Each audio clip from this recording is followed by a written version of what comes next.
Cette nouvelle vidéo sur SketchUp va consister à vous parler du Doomlight.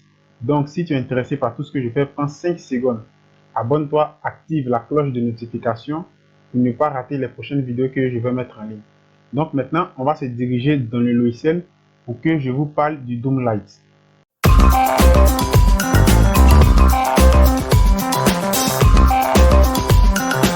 Comme je l'ai dit dans la vidéo, cette vidéo va consister à vous expliquer le Doomlight. Donc, prends 5 secondes pour t'abonner, activer la cloche pour ne pas rater les prochaines vidéos que je vais mettre en ligne. Aussi, une petite parenthèse avant de poursuivre la vidéo. Pour tous ceux qui sont intéressés, pour avoir plus de contenu, j'ai laissé mon groupe privé Telegram dans la description, aussi mon blog, de telle sorte que ceux qui vont souscrire auront plus de contenu encore. Donc, il suffit juste de mettre ton mail et puis ton nom. Donc, tous ces éléments-là, j'ai laissé dans la description. Donc, on va s'intéresser maintenant au thème de notre vidéo. Comprendre le Doomlight avec V-Ray en passant par le logiciel 3D SketchUp. Donc d'abord, on va réaliser une construction quelconque. Voilà, quelque chose de quelconque. Et on va prendre cette chose-là comme exemple. Donc je vais prendre l'outil décaler. Voilà. Je vais décaler de 20. Voilà. Je vais définir une hauteur quelconque. Je ne vais rien configurer. Voilà, c'est quelque chose de quelconque pour vous expliquer. Donc on va revenir juste ici. Hop. Voilà. Je supprime. Bon, je vais essayer de le décaler de la ligne verte qui se trouve juste ici. Voilà, excusez-moi. Voilà, on va le décaler juste pour le placer à quelque part ici.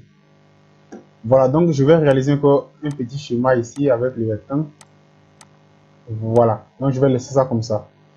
Donc, premièrement, on considère que l'élément que je viens de dessiner ici sur l'espace de travail de SketchUp est notre construction. Et on veut réaliser un rendu avec cette construction. Je vais juste placer la caméra ici, excusez. Voilà, je vais mettre la caméra quelque part ici. Voilà. Donc, on veut réaliser un rendu avec cette construction en passant par le Doomlight, c'est-à-dire apporter de la lumière. Donc, d'abord, tu dois avoir V-Ray parce que le Doomlight est intégré dans V-Ray. Donc, d'abord, pour réaliser encore ça, il faut avoir une petite connaissance dans V-Ray et un peu de connaissance aussi dans SketchUp. Voilà. Donc, je vais me diriger automatiquement dans V-Ray. Voilà. Donc, dans V-Ray, aujourd'hui, l'élément qui nous intéresse, c'est le Doomlight. Donc, V-Ray Assist Editor, comme je l'ai dit, représente pratiquement, je peux dire 60% du logiciel. Donc, l'élément Doomlight va être positionné ici. On va chercher ensemble, je pense que c'est là, le Doomlight. Donc, qu'est-ce qu'on va faire? On va cliquer dessus et on va positionner le Doomlight à quelque part ici. Donc, ici, on considère que notre Doomlight est positionné ici. Voilà, donc c'est celui-là qui va nous envoyer l'éclairage extérieur. Voilà. Donc, je vais revenir juste ici. Je peux me diriger là. Je vais baisser un peu la qualité. Voilà. Peut-être comme ça. Là, c'est bon. Comme c'est un tutoriel. Voilà. Donc, tu augmentes la qualité en fonction de la performance de ta machine. Voilà. Donc, c'est comme ça. Donc, j'ai placé le Doomlight ici. J'ai baissé la qualité. Et pour tous ceux qui sont intéressés par le paramétrage de cette partie-là, j'ai réalisé une vidéo. Vous pouvez d'abord voir le lien dans la description de la vidéo et vous allez voir aussi le lien qui va s'afficher sur cette vidéo pour que vous puissiez cliquer dessus et pour partir regarder pour mieux comprendre encore d'autres choses que j'ai déjà expliquées. Voilà, donc maintenant, lorsque tu places le Doomlight, on va s'intéresser à Light parce que c'est tout ce qui est lumière. Donc j'appuie ici automatiquement, il y a Doomlight et il y a Sunlight. Sunlight, c'est tout ce qui est en rapport avec le soleil. Donc Doomlight, c'est tout ce qui est en rapport avec la lumière extérieure, c'est-à-dire l'éclairage extérieur. Donc lorsque tu places ton Doomlight ici, qu'est-ce que tu as à faire? On va cliquer dessus, on va juste se diriger ici. Voilà, on va patienter. Et maintenant, tu dois apporter du moins une image HDRI qui va te permettre d'éclairer le rendu extérieur que tu veux réaliser. Voilà. Donc, pour réaliser cela, vous devez vous diriger sur des sites où on peut avoir les images HDRI gratuitement. Donc, si vous voulez que je réalise des tutos dessus pour mieux vous expliquer encore ça, vous pouvez aussi me laisser un commentaire. Donc, en fonction des commentaires, je vais réaliser une autre nouvelle vidéo là-dessus pour encore mieux vous expliquer cela. Comme ici, c'est pour vous expliquer le Doomlight, donc on va aller un peu vite, mais de manière concrète. Donc, une fois que tu places le Doom Light ici, tu appuies sur la flèche que j'ai appuyée ici. Et automatiquement, tu auras intensité, unité, couleur, texture HDR. Donc ici, je vais lui insérer une image HDRI. Mais avant de lui insérer une image HDRI, je vais réaliser un rendu pour que nous, on puisse du moins voir ensemble. Donc j'appuie, on va juste attendre. Voilà. Vous voyez que à l'état, c'est-à-dire à l'état brut, pas d'image HDRI. Voilà comment ma scène se présente lorsque je lance le rendu avec V. On n'a rien, rien et rien. Ça ressemble à rien. Donc je vais revenir. Voilà. Donc maintenant, pour que je puisse apporter, c'est-à-dire l'éclairage ici, je dois envoyer du moins cette image HDRI qui va me permettre d'envoyer l'éclairage extérieur, pour éclairer du moins à l'extérieur de mon bâtiment, de ma construction. Donc je vais réduire, je vais fermer ici. Donc comme je le dis, si vous voulez connaître des sites où on peut télécharger ces images, vous devez me laisser tout ça en commentaire, vous abonner, activer la cloche aussi, me laisser des likes en fonction de ce que vous ne comprenez pas et autres, et ça va être l'idée d'une nouvelle vidéo. Donc je vais me diriger automatiquement dans ma bibliothèque où j'ai déjà téléchargé, classé et aussi acheté d'autres images HDRI. Donc je viens ici, automatiquement, voilà.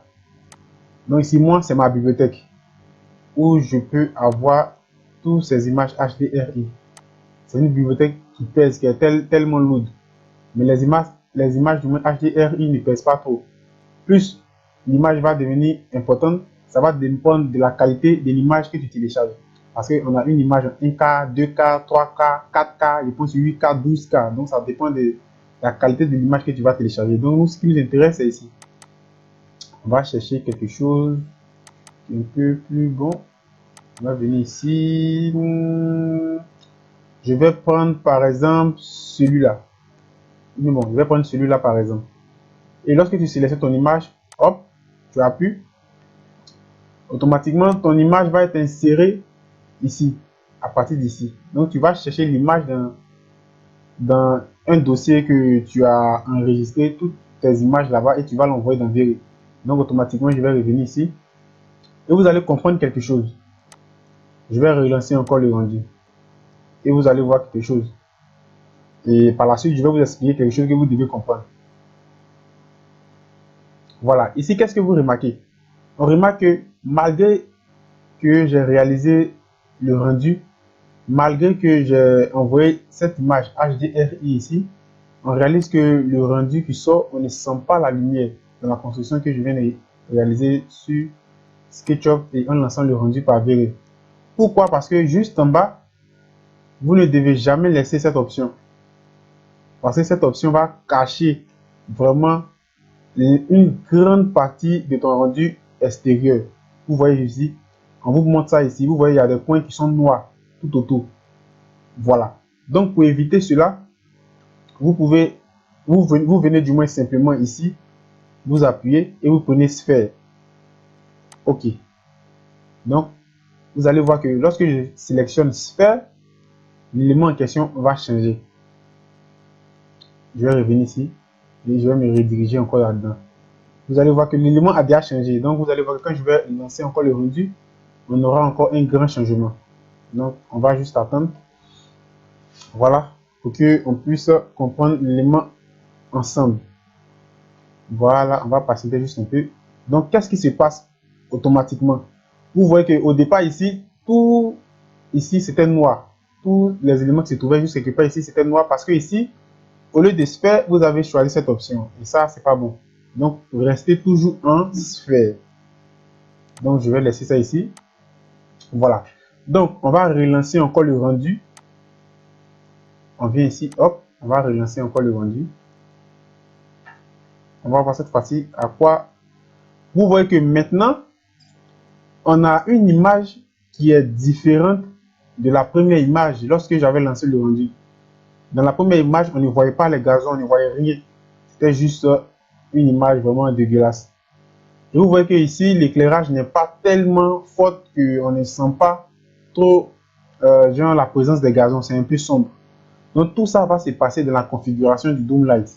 C'est pourquoi je dis, si tu aimes tout ce que je fais, prends seulement 5 secondes pour t'abonner, activer la cloche surtout pour ne pas rater les prochaines vidéos que je vais mettre en ligne. Et aussi, comme j'ai dit au début de ma vidéo, j'ai laissé mon compte privé Telegram où j'explique les logiciels d'architecture, où je donne vraiment beaucoup de contenu. Et aussi mon blog où tu as seulement à mettre, tu mets du moins seulement ton nom, ton mail, et comme ça, je peux reconnaître qui est venu et qui n'est pas rentré. Et tu auras pas tout, du moins, beaucoup de contenus vraiment qui vont t'aider sur les explications des logiciels d'architecture. On va entamer Atlantis et beaucoup d'autres logiciels. Donc maintenant, vous voyez que ici, la qualité de l'image n'est pas aussi ça, parce que vous n'avez pas augmenté l'intensité de la lumière. Tout ce qui est Doom Light, c'est tout ce qui est en rapport avec la lumière. Donc, je vais juste descendre, je vais fermer, par exemple. On va juste patienter quelques minutes. Voilà, pour que je puisse encore vous donner d'autres stratégies, parce que je pense que l'ordinateur est un peu planté. C'est pourquoi ça met un peu du temps à charger. Donc, on va juste patienter quelques minutes jusqu'à ce que l'ordinateur puisse du moins fonctionner correctement. Voilà. Donc, maintenant, ici, on remarque aussi que l'intensité de la lumière est faible. Comme je le disais, lorsque mon ordinateur était planté. Donc, vous devez augmenter l'intensité de la lumière. De telle sorte que vous allez voir que les gazons qui se trouvent juste ici, la couleur va être nette. Vous allez ressentir la lumière. Donc, comment cela se passe? Il y a deux éléments que vous devez configurer. Le premier élément, c'est le Doom Light. Le deuxième élément, c'est le Sun Light. On a d'autres éléments aussi qu'on peut configurer, comme on dit le Rectangle Light, Spotlight. Donc ça, c'est dans d'autres vidéos que je vais vous expliquer. Donc, on va partir pas à pas. Donc, ici, le Doom Light, on peut du moins l'augmenter. Par exemple, à 100, à 70, à 80, à 50. Ça dépend de l'intensité qui vous convient au niveau de la lumière. Donc, ici, je vais l'augmenter, par exemple, à 70. Dès que je l'augmente, vous allez voir que l'intensité ici va changer au niveau de l'éclairage. Donc, j'appuie. On va juste patienter un peu. Donc, on va passer maintenant au Sunlight. Parce que c'est deux éléments qui fonctionnent ensemble. Le Doom Light plus la lumière du soleil. Donc, je vais revenir ici. Ici, vous allez voir qu'on va revenir. Vous allez voir que voilà, on n'est pas encore parti. Vous voyez qu'automatiquement, l'intensité de la lumière a changé. Et vous allez voir que lorsque je vais lancer le rendu, l'intensité de la lumière aussi va changer ici. Voilà, vous voyez que maintenant ici, on voit très bien nos gazons. Ils apparaissent très bien. Voilà, donc je vais fermer, je vais réduire du moins et on va se diriger encore ici. Maintenant, on a le Sunlight aussi. Voilà, ici c'est le Sunlight, c'est-à-dire régler l'intensité de la lumière du soleil. Bon, moi, généralement, je prends un ou deux. Maintenant, cette flèche, c'est-à-dire l'élément qui se trouve juste ici comme, bon, on dit l'orientation du soleil ici, ne sera pas dans la version 4 de V-Ray, ne sera pas dans la version 3.6 de V-Ray. Donc, seulement dans la version 5 que tu peux trouver cette partie-là. Cette partie-là va t'aider à pouvoir orienter le soleil. Donc, c'est très simple. Tu viens juste l'activer ici. Vous voyez qu'ici, mon soleil, on ne voit pas. Donc, si je veux augmenter d'abord l'intensité du soleil, c'est juste là, tu peux augmenter l'intensité du soleil. Vous voyez, vous pouvez augmenter l'intensité du soleil aussi. Et vous pouvez aussi orienter. Ici, non, ici, vous pouvez orienter le soleil et ici, vous pouvez augmenter l'intensité du soleil. Voilà, vous voyez que le soleil est en train de frapper encore plus. Donc, à ce niveau-là, maintenant, je vais me diriger automatiquement dans le rendu. Je vais lancer encore un nouveau rendu. On va voir ce que ça donne. Voilà, pour qu'on puisse comprendre la chose ensemble. Vous voyez que l'intensité du soleil a changé. Donc, au niveau du rendu, on a un autre truc encore qui a changé. Donc, comme je l'ai dit, prends 5 secondes pour t'abonner, pour ne pas rater les prochaines vidéos que je vais mettre en ligne. Et comme ça, tu auras plus de contenu. N'oublie pas aussi de t'inscrire dans le groupe Telegram et aussi sur le blog pour comprendre vraiment beaucoup de logiciels et tu vas avoir plusieurs contenus. Voilà. Donc, sur ce, on va se dire à la prochaine pour une autre vidéo et que Dieu vous bénisse. Ciao.